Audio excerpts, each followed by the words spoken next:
Bonsoir. Alors en flânant sur YouTube, je suis tombé sur des vidéos qui, ma foi, m'ont inspiré. C'est des vidéos de Angel Otaku et de Hikaru Endo, qui sont deux chaînes que j'apprécie. Et en fait, ils ont fait donc des vidéos où ils montraient un petit peu ce qu'ils avaient, soit ce qu'ils avaient acheté, ou soit ce qu'ils avaient dans leur collection.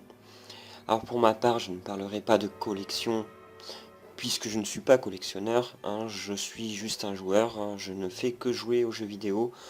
Euh, je ne dis pas que je ne suis pas attaché à l'objet, ce serait faux de dire ça, mais voilà, mon but n'est pas de faire des collections.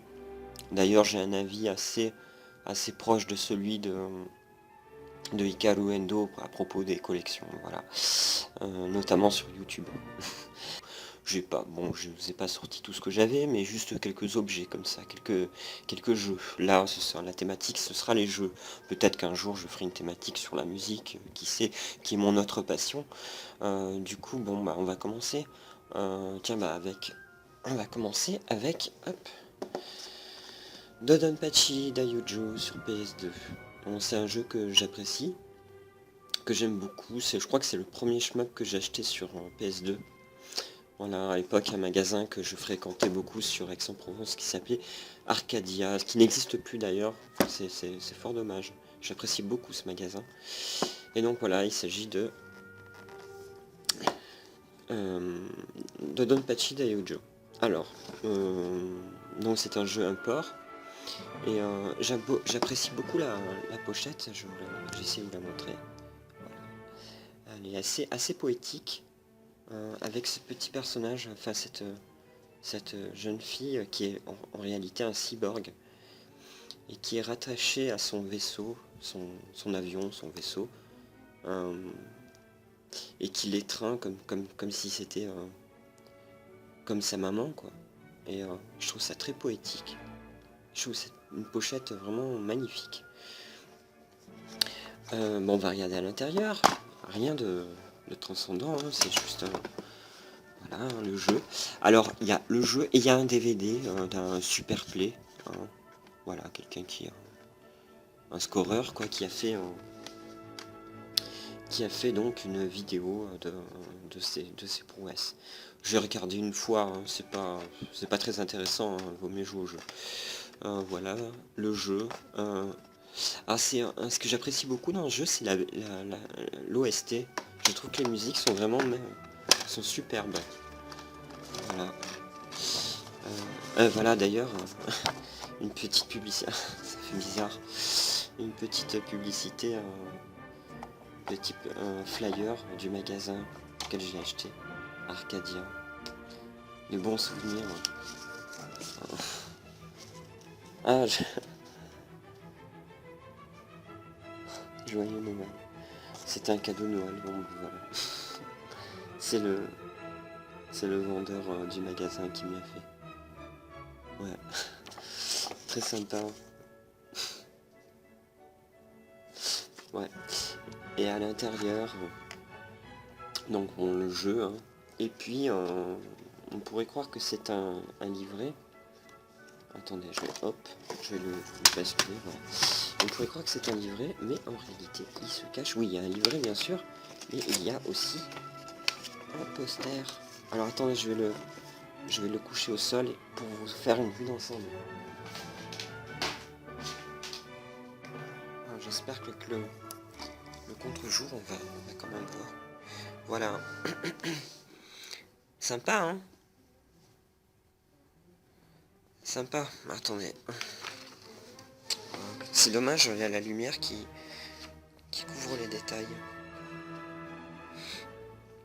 Voilà, un poster de Donpachi Daiojo. Super, hein? Voilà. Bon, je vais vous montrer la suite. Je vais pas m'appesantir sur les détails parce que sinon la vidéo va durer un bon petit moment. Bon, je rangerai plus tard. Hein. Hop. Je rangerai plus tard. Voilà. On va passer à la suite. Bon, bah maintenant, toujours un jeu cave.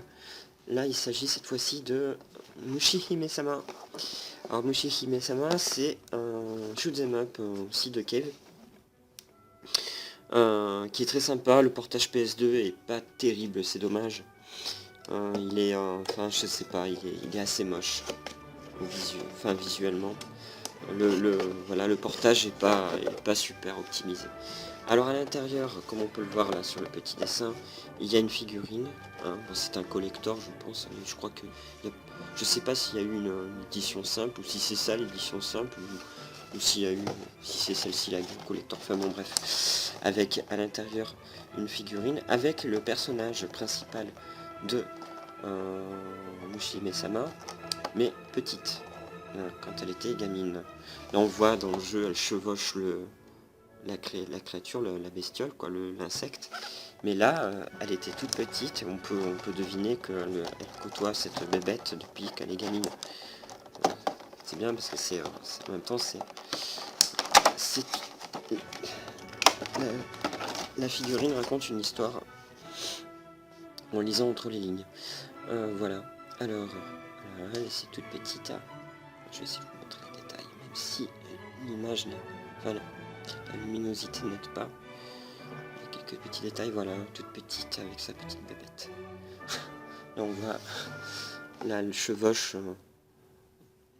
son insecte, sa créature. Et là, ils étaient petits tous les deux, toutes petites. Voilà, bon, un petit détail, on voit sa petite culotte. Voilà, peut-être ça pourrait intéresser certains. Voilà. Et avec, bien sûr, il y a le jeu, hein, évidemment. Attendez. Voilà, le jeu n'est-il point magnifique? Voilà, bon bah, rien de transcendant. Ça c'est marrant parce que cette illustration me fait penser aux peintures de Moucha. Je sais pas si vous connaissez ce peintre. Je crois que c'est un peintre scandinave, j'ai pas envie de dire de bêtises, mais qui faisait surtout des peintures murales. Mais il a fait beaucoup de trucs. Tapez Moucha sur Google Images ou sur Bing, comme vous voulez. Et vous verrez, vous voyez ces petites, je sais pas comment on pourrait appeler ça, enluminures, je sais pas. Je sais pas comment on pourrait appeler ça. Non, pas enluminures, je dis des bêtises. Je sais pas comment appeler ça, des arabesques. Qui rappellent beaucoup Moucha, le travail de Moucha. Je pense qu'il y a une influence quelque part. Je sais pas.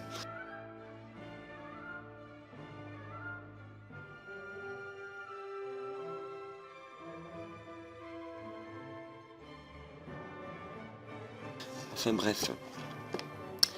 Bon voilà, ça c'était pour Mushihime-sama. Maintenant, c'était pour la partie PS2. Ah bah non, il me reste un jeu PS2. Voilà. We Love Katamari. Je pense que c'est un jeu qui est pas... Je pense qu'il est rare parce que je l'ai pas beaucoup vu dans les caches et tout ça. Mais c'est un super jeu, je suis fan de cette série, We Love Katamari. Sur PS3 et Xbox 360, nous avons aussi Katamari Forever. Il y a un épisode PS Vita.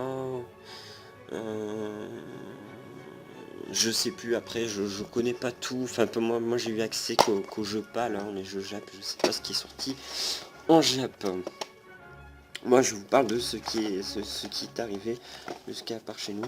Alors ce qui est intéressant avec ce jeu là, le jeu en lui-même est excellent, mais c'est le contenant aussi qui est beau. Autant le contenu que le contenant est sympa. Je vais vous montrer par exemple le livret. Bon, bien sûr avec cette qualité d'image catastrophique, mais le livret est une pure merveille d'illustration. C'est vraiment sympa quoi, tout est soigné dans les moindres détails. Super sympa. Moi je sais, j'ai acheté le jeu par hasard à sa sortie. Je crois que je connaissais rien du jeu, il me semble. Je l'avais acheté par rapport à la jaquette qui m'avait intrigué, cette espèce de gribouillage d'enfant. Et j'ai lu au dos, ça m'avait vraiment intrigué quoi. Je me suis dit bon bah il me faut ce jeu. À l'époque de la PlayStation 2, j'étais pas plein aux as, mais j'avais un boulot qui me rapportait suffisamment d'argent pour que je puisse m'acheter deux jeux neufs facilement. Des fois j'en achetais 3 même. Bon, maintenant c'est plus le cas, hein. Je suis loin d'être riche, bien au contraire. Là j'ai envie de m'acheter la Wii U ou la PS4, et ben, je ne peux pas parce que j'en ai pas vraiment les moyens.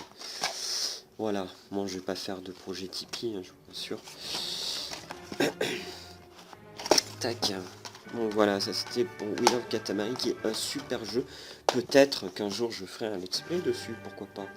Hein, moi c'est une console que j'apprécie énormément, la PS2. Voilà. Bon, maintenant on va passer au jeu. Quelques jeux j'en ai deux jeux 360 qui est pour moi intéressant. Alors celui-ci, alors c'est un jeu que mon frère m'a échangé.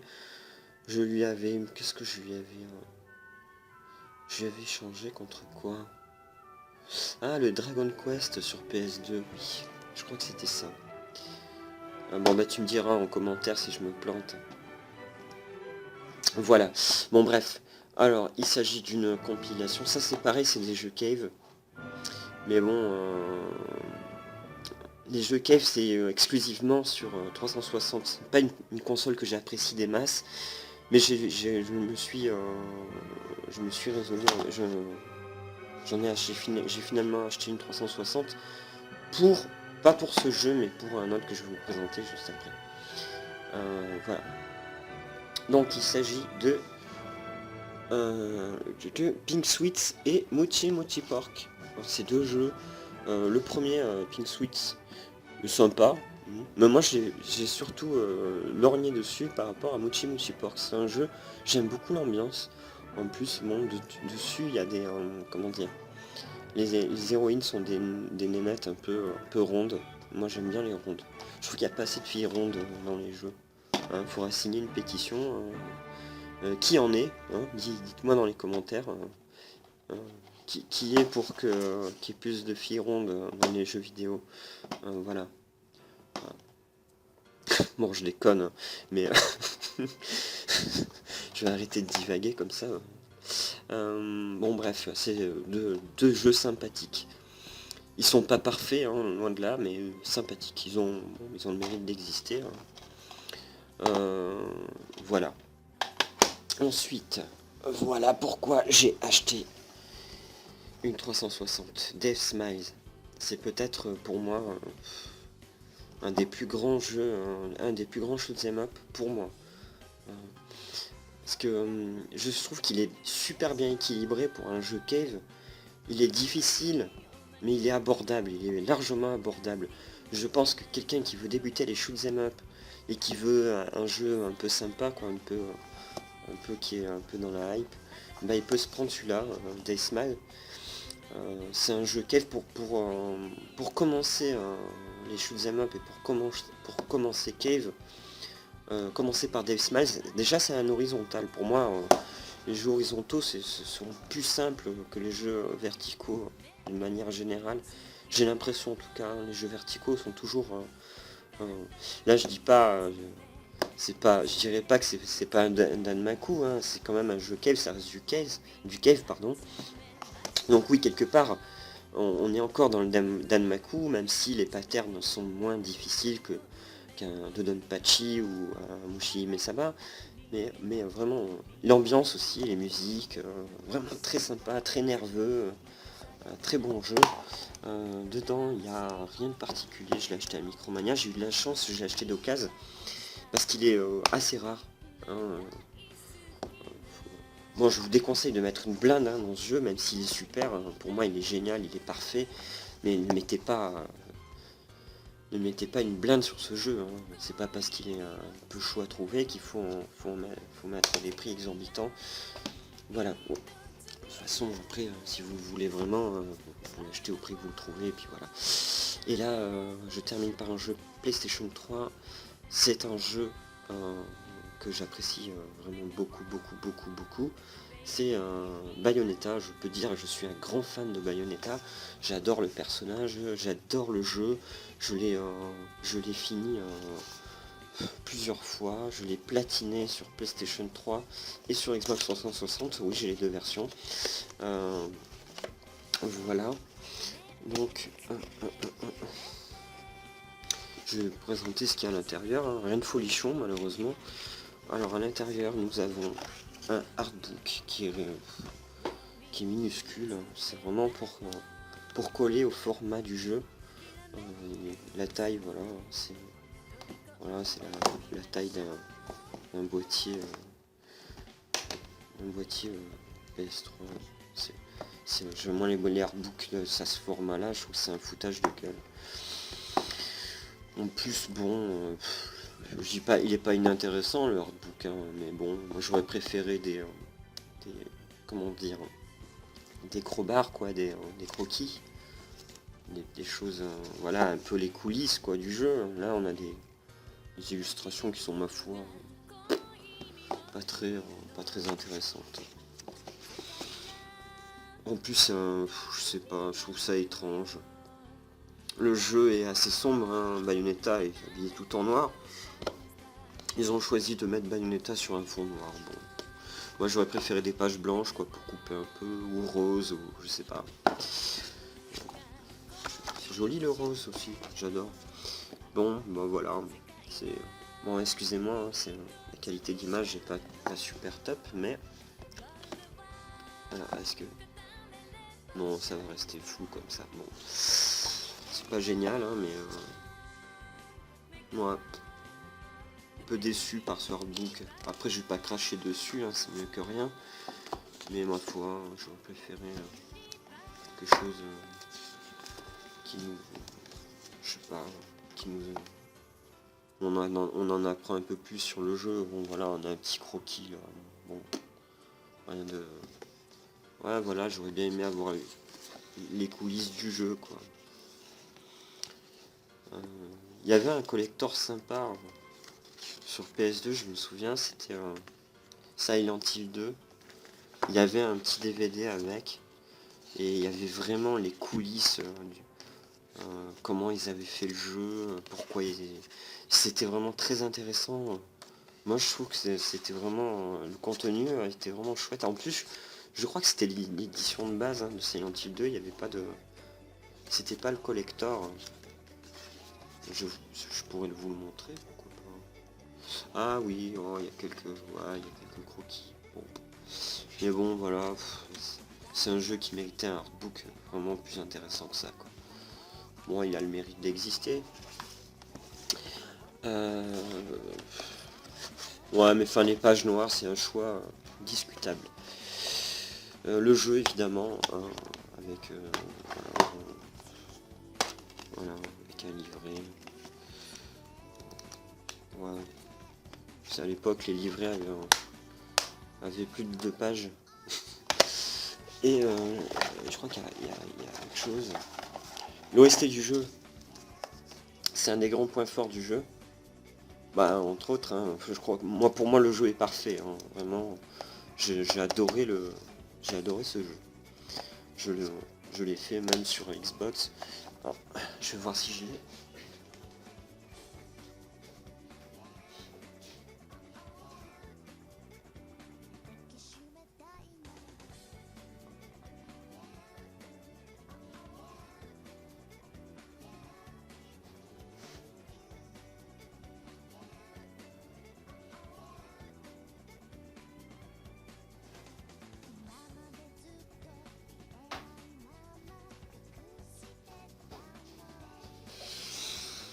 Bon bah non, je l'ai revendu. J'ai dû le revendre. Ouais, ou le prêter, je sais pas. Non, je l'ai revendu. Bon, c'est pas grave. Hein. Voilà, Bayonetta. Donc voilà, c'est tout hein, pour cette vidéo. Je vous ai présenté quelques objets, quelques jeux que j'apprécie et que je suis fier de posséder. Enfin, fier. Je sais pas si c'est le mot. Voilà, que c'est des objets que j'aime bien, que je m'en séparais pas, quoi. Voilà. Après, j'avais plein d'autres trucs. Quand j'étais plus jeune, je collectionnais tout ce qui était Ouais, j'étais un vrai otaku, quoi. Hein. Je collectionnais tout ce qui était manga, anime, jeux vidéo. Je collectionnais vraiment pas mal de trucs. Et voilà, au fil des déménagements, j'ai paumé pas mal de trucs. On m'en a volé un petit peu, enfin on m'en a piqué, quoi. Et puis bon, c'est pas grave, hein, je veux dire.